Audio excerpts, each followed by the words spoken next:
Call the Courthouse and Property Committee meeting to order, and Commissioner Hooker's going to lead us in prayer. Dear Heavenly Father, Lord, thank you for another beautiful day.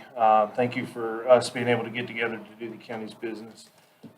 Just be with everybody on this committee, be with all the constituents out in the community, and just help us to look through the information and be able to make good decisions for our county. In Jesus' name, amen. Amen. And I believe everyone's here except for Commissioner Thomas. The first thing on the agenda is the approval of the April 18th Courthouse and Property Committee minutes. Motion to approve. Second. Okay, all in favor? Aye. Aye. All opposed? Okay, next is zoning.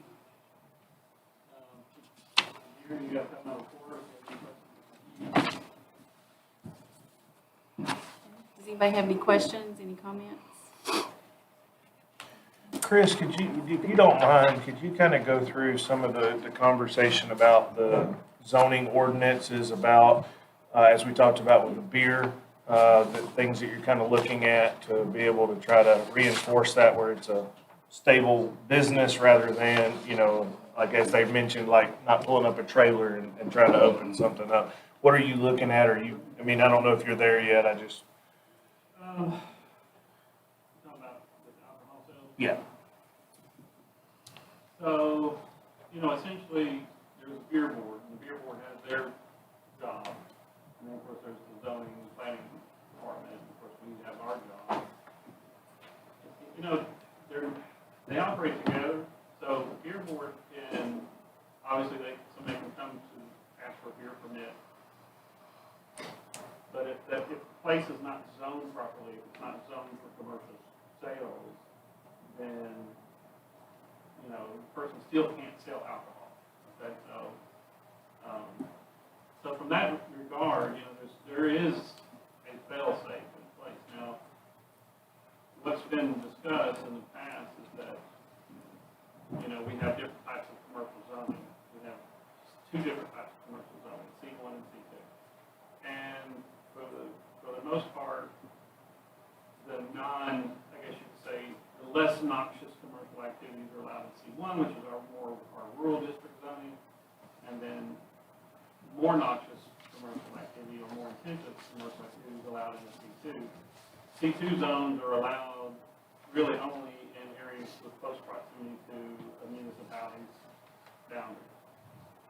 So the problem with our current zoning is we don't specifically, it doesn't specifically address alcohol sales. It does address things like table sales, you know, like eating and drinking establishments, which is a C2 type of zoning, versus a neighborhood market, which is in a C1 type of zoning.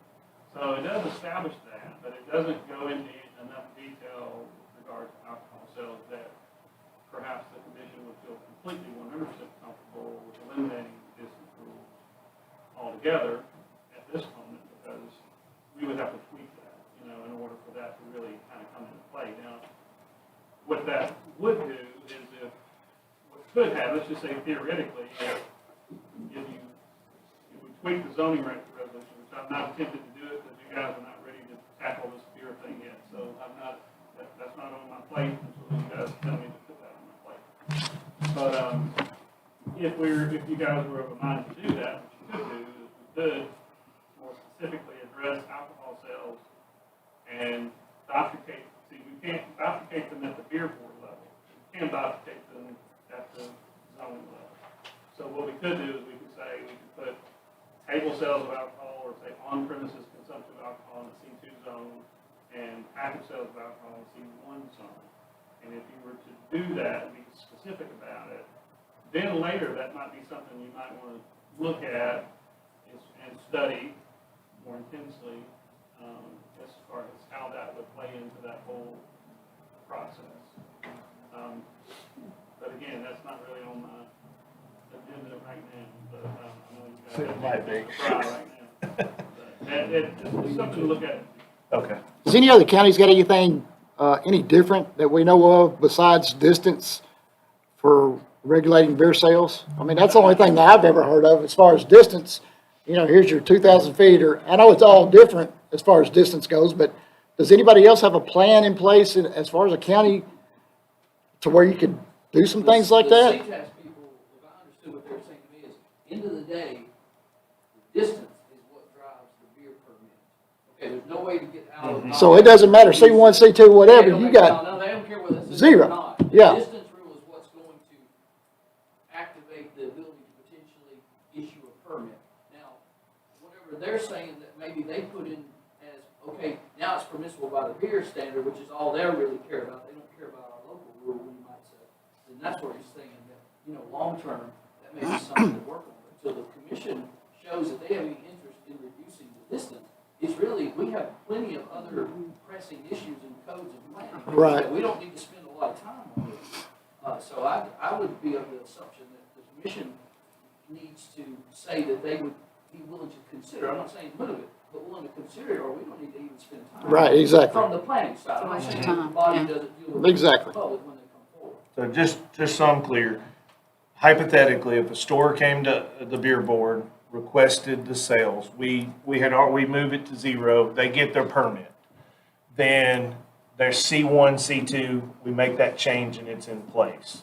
If it's out in the rural community, it's a C1, they would be able to sell the package, but they couldn't consume it in the building under our local rules. If we were to make some changes. Yes, I know, with change, I'm trying to get the pathway here. And so with that protects that local area, but not superseding what the beer board would say. It doesn't trump the distance. Yes. Right. And whatever you set the distance for one, you have to For all. for everybody. You Yeah. can't say, well, let it be 500 in this district and 200 in that district. Yeah. They clearly said you cannot. Whatever is the shortest distance Mm-hmm. is then the standard. Yeah, And you can't move it back because there was a situation where a commission voted, one commission meeting to reduce it so somebody could get a permit, and then the next commission, they moved it back so nobody else could get it, and the cried foul and says, no, it is now what you allowed it to be, you cannot go back. Go ahead. And Drew, one of the things that I see out in the country is then you're gonna have all these requests for C1s, Yeah, or C2s. that's what I was thinking. And where our thought, or my thought process is try to keep the country as we can. But then you have all these requests coming in to change zoning. now, with that, I know that our 20-year plan, we were working on that, I know the lady was no longer with the company, it's kind of slowed that down. How is that impacting the 20-year plan for potential changes of C1, C2? Is that something that we can, in that plan, kind of guide that, or? Honestly, that's not something I've asked them to look at. I'm not sure that's the most appropriate thing for the 20-year plan, honestly. The 20-year plan is really about how we visualize the future, what the future of Bedford County is going to look like in our eyes and the eyes of the community, what is worthy of protection, what is, where do we see the growth, commercial growth, industrial growth, residential growth, what type of residential growth, the preservation of our rural village, the character of our rural village that we really want to sort of bring back, and lots of things like that. But it's basically it's an overarching big picture. So we really don't get into a lot of Gotcha. the minutia, in that one. Well, I think the rural villages idea, I think is phenomenal. I think that's really where we need to be trending towards, trying to push it into these historical areas, these areas that used to be the thriving areas out in the community.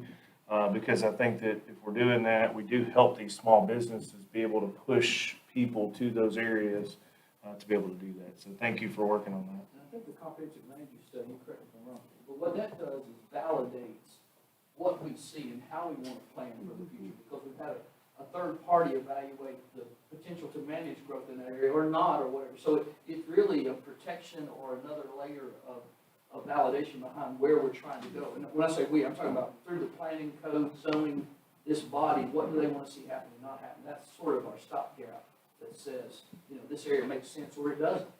Is that correct? That's correct, and then the planning commission can use it as a tool in their decision-making processes when, somebody wants to apply for literally anything, and we can say, well, we didn't, like Lynn was talking about, if somebody wanted to apply for some awkward zoning in a rural area, some intense zoning district in a rural area, we already have a district description in each one, so we already pretty well tailor that to that particular area.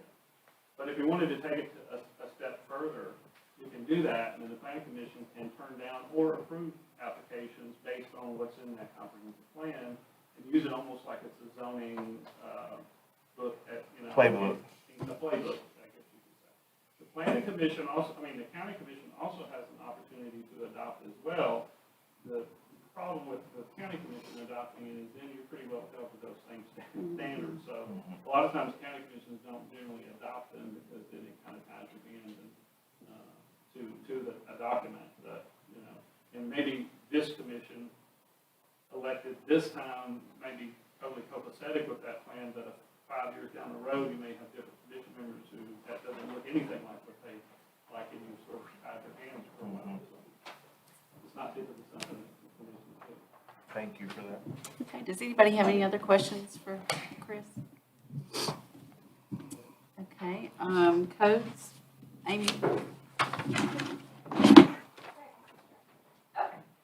On my report, y'all have a 3-page report there.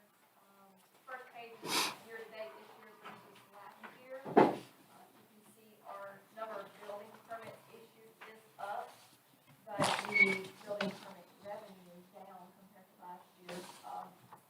I guess we're probably an early indicator of economic trends, and the reason those differ is because when you have higher interest rates, you tend to have more people buying accessory permits in the home they're in.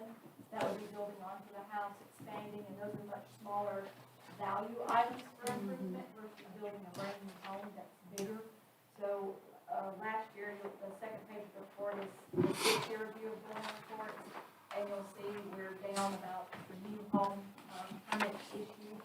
We're down about 10 permits from last year at this time. And that again is an indicator of where the interest rates have run, building supply costs. So the values of what other improvements have decreased slightly in the county, but we're still pretty high over the 6-year trend. We're still trending right around where we have been the last 6 years. And then the last page shows just the 6 months overview of what our trends have been in the last 6 months. So we're still staying pretty busy in our departments and pretty busy in the county.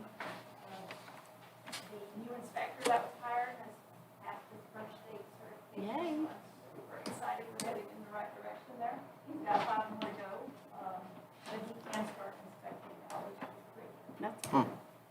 Are we seeing a trend of house sizes reducing, those Yes. type things? So one of those indicators is going to be where you see the school facilities tax. And Down you can 20%. see that going down tends to be a smaller heated and cooled square footage.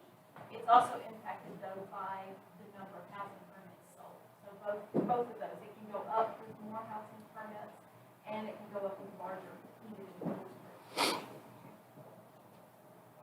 Okay. And if I could add something, what would you say the average lifespan of that of a permit is? If I issue a permit today, by the time that thing is totally run its course, are we talking 12, 14, 18 months maybe? No, much less typically. If I get a permit today to build a house, I'm gonna get the house built. Depends on what builder you are, but. Okay. So there's 2 different time frames. So you have the time frame of the person pulling their own permit. Now, that one can run as, you can see them up there of over a year. But, and as long as construction's ongoing, they don't have to pull another permit if we're not longer than 6 months inspections. But then you've got the builders that continuously build homes. They can throw one up in about 4 to 8 months. But again, there's in the pipeline, even though we don't see a Right, number of that's what you're 60, seeing. there's still a lot of things in the pipeline that are It's still moving. going, yeah. So it's not a total stall. No, not at all. We've still got we're servicing a lot of permits. And I do have some permits that are being serviced that are more than a year old, that are even more than 2 years old. Now, there's few and far between of those, but it's going to be your individual person building. Okay, does anybody have any other questions? Okay. I think it's pretty evident that take out 2022 as an anomaly, but other than that, when you see a pretty steady growth in both the salaries and income on here,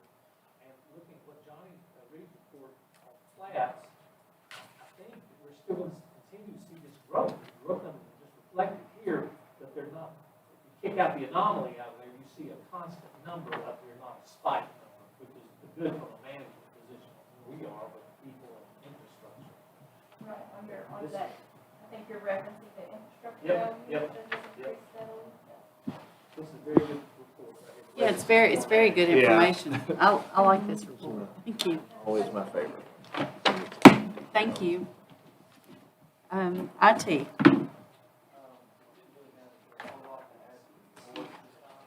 We're working on a whole lot of projects, right now, we're doing kind of a needs assessment for physical security, systems, different structures, and how we can integrate those into one system as opposed to different systems for law enforcement and our public safety agencies will be able to work together. If there was ever a need for that, but,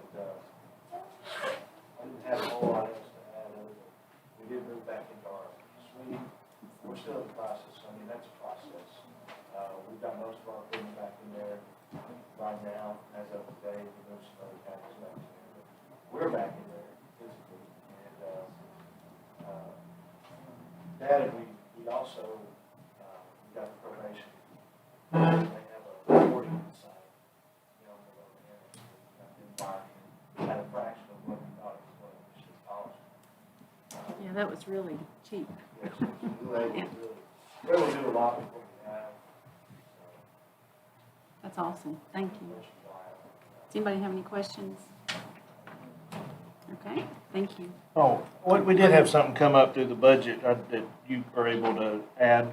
Is this the syncing ability between phone, email versus being able to see it? Is that going to be involved in that new IT upgrade that was requested in the budget? So the reason why we requested the upgrade is because we had several commissioners, yourself being one of them, Mr. Maddox as well, and the mayor, and everybody. We had a lot of people that have had trouble synchronizing calendars with your email between phones and your desktop. That's a feature that's provided by Exchange. Microsoft has a service called Exchange. They have a hosted email platform that's available. We currently host our own email. That's something that we want to look toward migrating into. It's not that, it's a situation where a lot of IT departments in the private and the public sector are having to move that direction because not so much as the features, but more on the security side. And the reason why is because, and you can justify the security side a whole lot better. You know, some might argue, well. I just want to be selfish with a sync. Well, I mean, some might say, well, some people might say, well, that's really expensive. We've been spending $1,500 on email. We're just going to spend another $20,000 a year. No. But what it really is that we have to meet certain audit standards. And if we don't meet those audit standards, we're going to lose access to public safety grants. And so it's going to end up costing us money if we don't move in this direction. So we will gain a lot of features, which is exciting for us all. But the biggest feature that I'm the most excited about is the security piece. Multi-factor authentication. Well, thank you for putting that together because I think that was definitely important. So thank you for that. Okay, does anybody have any other questions before we move forward? Okay, Mark, Fire Department. Yeah, my report, a lot to add to it other than we'll know on their training activities. We had the solar farm training and we've got another one coming up. Chris got us hooked up on the one out there on Frank Martin Road and capabilities. We've been doing a lot of training with the lithium ion battery stuff that's coming out and the dangers and stuff that come with that. And what our capabilities might be in that. Luckily, that solar farm has no lithium battery storage facility at all. So it goes, whatever power they produce goes strictly into the TVA grid. It's direct power. So That's interesting. So Okay, does anybody have any questions for Mark? Okay, 911, I don't think he's here, is he? Everybody's got the report from 911. Any discussion on that? Okay, GIS. Don't really have much to add to the written report unless there are any questions. I don't think I do. Does anybody else have any questions? I don't think so. Thank you. I'll entertain a motion to approve all the reports. Motion to approve. Second. Okay, all in favor? All opposed? Okay, and old business, the first thing on our old business is juvenile detention. As y'all know, we've been having some study sessions on that, and Kelly couldn't be here tonight. I think she's been hot all day. She said she was soaking wet with sweat. So, you know, while we're on that, do you know, have they put in like a work order, or is it gonna be taken care of, or do you know what's going on with their air? Yeah, again, all that system is the old antiquated. I know. So they go take parts off of something somewhere else, just rather than jump it. And so, but yeah. Yeah, Okay, it's not- I assumed it was, but I at least wanted to address it on her behalf. I totally agree. Okay. But I'll let the committee go ahead and speak on what their concerns are with juvenile detention, and then I'll suggest a plan. Yeah, I have a question. Judge Rich, you might be able to help me with this. I had a constituent reach out to me specifically about the data was sent to the Law Enforcement Committee on the number of Bedford County juveniles this last year versus kind of what our report was for the estimation of if we decided to send these out of county. We kind of seen this year currently, on average, about 75 total for the year, and 500 nights that they would be staying. Is that kind of a trend? Because we noticed during COVID, there was kind of a spike. Are the numbers this year kind of in line with how they normally are? It is a little more, exactly how we.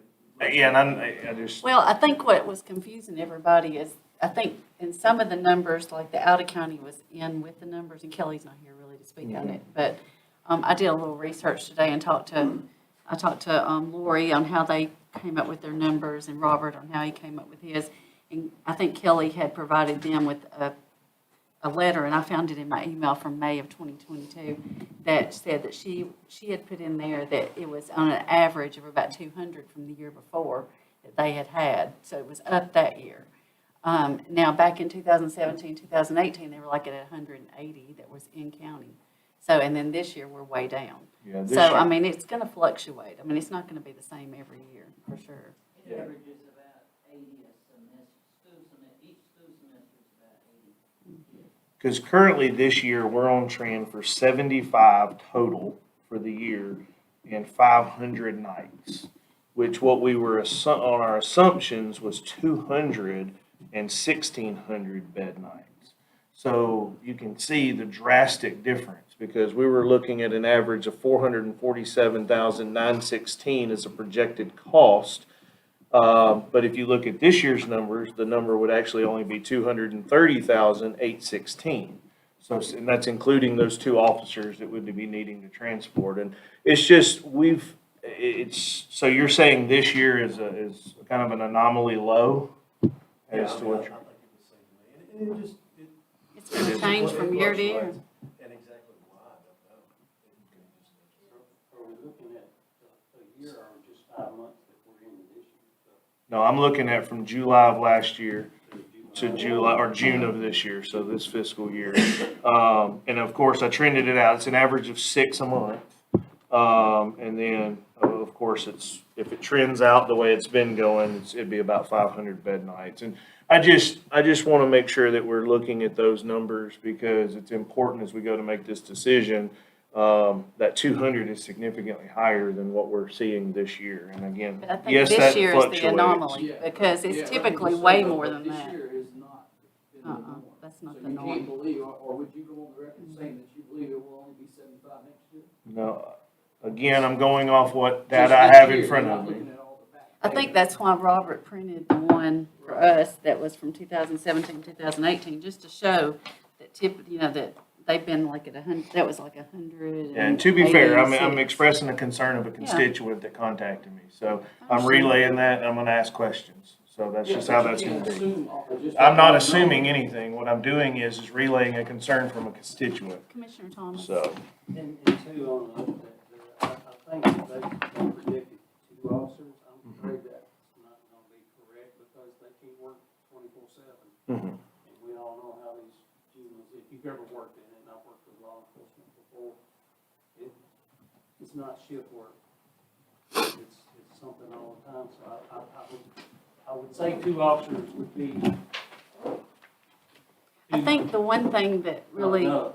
kind of blew my mind, because I didn't know enough about it, and when we started studying this, is the fact that you still have to have a holding place. You still got to keep them, you're still going to have something because you're not going to be able to find a location for them if you do send them out, immediately, because there's so few facilities. And just as a good way to, I guess, illustrate that, yesterday, we had juvenile court, we had 6 in detention. Now, who's to say that those 6 are gonna be, well, the first one, you can't go in one car and pick up 6 kids. Right. I don't know if we've got a van good enough to pick them up. And that's assuming that they're in the same place. Right. So, I mean, And that they're all. but that's the male sheriff's or problem, female. that's not mine. Right. I hear you. They just got me in front of you. But one of the things that I was thinking would be a good idea, because I think this has been one of the questions of all the commissioners that's been studying this, is, if we were to build a facility at some point, what would be the cost, what would be the revenue source? And so I was thinking it would be a good idea to send this to finance to study and to let them kind of give us some ideas of financial numbers. And I don't know, what's the wishes of the committee? I mean, we've looked at it for about 2 months, 3 months. I don't see any problem going forward to finance, let them look at I the mean, financial part of I it. think it does nothing but give us more information at this point. And then we can, once we get that, then we can discuss, we can look in more detail. And I think when you look at a juvenile being sent out, I think we've almost got to look at it as what is it going to cost us, like for that one juvenile? And, is it trending over the years? And look at the trend. What's the lowest, what's the highest it's been? Because we're not going to be able to guess that. Yeah. And every time you have somebody, the number of transports is going to change too, depending on how many times they go to court, if they have to go, let's say they're over in, and let's say they're over in Memphis, let's say they went, or Putnam County or wherever, and they had to go to the doctor, then we've got to go transport them to the doctor. It's those kinds of things that are going to be unknowns and variables for sure. But what's the wishes of the committee? I know we just said that we thought that would be good, but we would need a motion to do that. I'll make a motion to send it to finance, let them review the building issue. Give us maybe some stages of the building, like we've mentioned with kitchen, without kitchen, some things. Maybe some options, cost-wise. Second. Okay, all in favor? Okay, all opposed? Okay, the next thing that's on our old business is the request for donation to Talbot House of the building currently housing surplus.